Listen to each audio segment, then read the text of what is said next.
תלמידים יקרים מכל הכיתות של אוהלי מנחם בתל אביב, שנוסד בברכתו של הרבי לפני כמה וכמה שנים, אז בוודאי שאתם, כל אחד בשכונתו, במקומו, יהיה לדוגמה ולתפארת, ויראו עליו שהוא זרע בירך השם, חסידים, חסיד של הרבי, וזה יתבטא בוודאי בתפילה בציבור, בקריאת שמע של המיטה, ולעשות נגל ועשר עוד לפני שמורידים את הרגליים מהמיטה, אחרי מודה אני, כפי שנהגתם עד עתה. אני רוצה להזכיר שאנחנו כבר נכנסנו ברגעים אלו לחג הגאולה י"ב י"ג תמוז.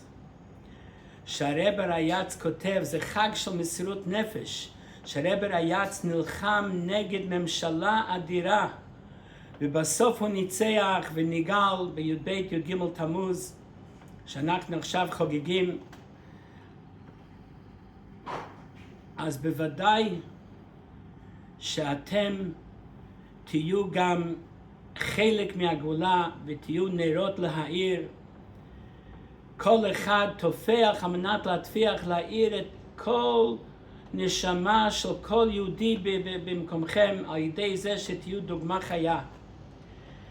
וכן, כן, אני רוצה אישית להודות לכל הגננות, לכל הסייעות, לכל המחנכים, לכל המורים, ובראשם המנהל המסור הרב רב שניאור אהרון שיחיה,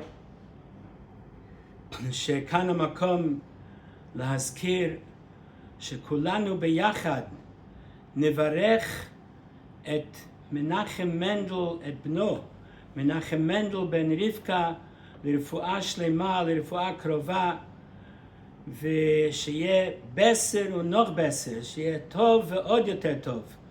ובעזרת השם שיוכל בקרוב לחזור לישיבה, ללימודים, בהתמדה ושקידה, מתוך שמחה ובריאות.